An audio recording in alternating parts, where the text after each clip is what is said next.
Well, certainly we paid a lot of attention to that because this is, after all, almost like the plan, the strategy for the next 5 years, maybe even for the next 10 years that has been laid out. A very impressive strategy at a time when China faces a lot of challenges. And fundamentally, the challenges center around shifting to a new growth model that is no longer, shall I say, obsessed with growth figures, but focuses on the quality of growth. And fundamentally, what is behind that new strategy, I believe, is a focus on the quality of life for the people. The party had this very famous slogan, "Serve the people," and that is clearly putting people center stage of any development strategy. That is what the third plenary session in November was all about. And as we are in an area that requires a lot of reforms, that's a very ambitious agenda. But really the sort of beacon, the guiding light, if you wish, for the strategy should be the notion that it's all about the people. It's not about roads, it's not about infrastructure, it's all about the people and how they benefit from development.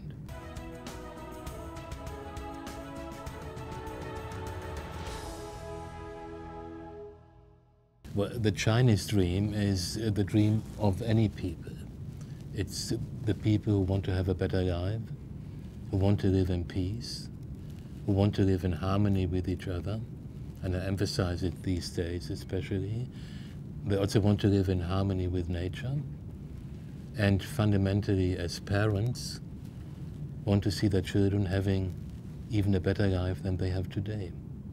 So that is how I conceptualize the Chinese dream, and as I see this as very much as a human dream.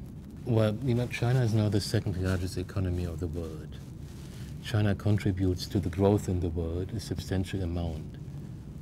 Some say even a third of the growth in the economies of the world economy, are associated with China.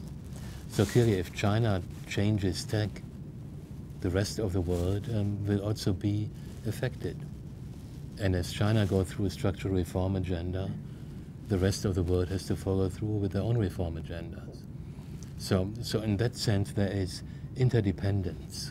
And if you see this interaction, and if people anywhere on this globe realize that there is this interaction, interdependence, then working together, China and the world and China, will be important for a better future of the world's dream.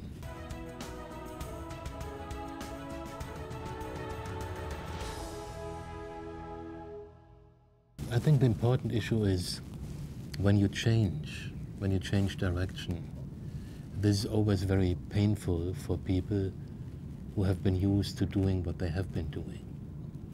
And some people call this vested interests, people looking back and saying, but this has worked for us in the past, why can't it work for us in the future?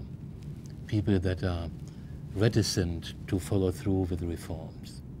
And what it takes from the leadership is really to generate and deepen enthusiasm and convince people of the need for reforms to make China's development and China's future sustainable and put it on firmer footing than in the past.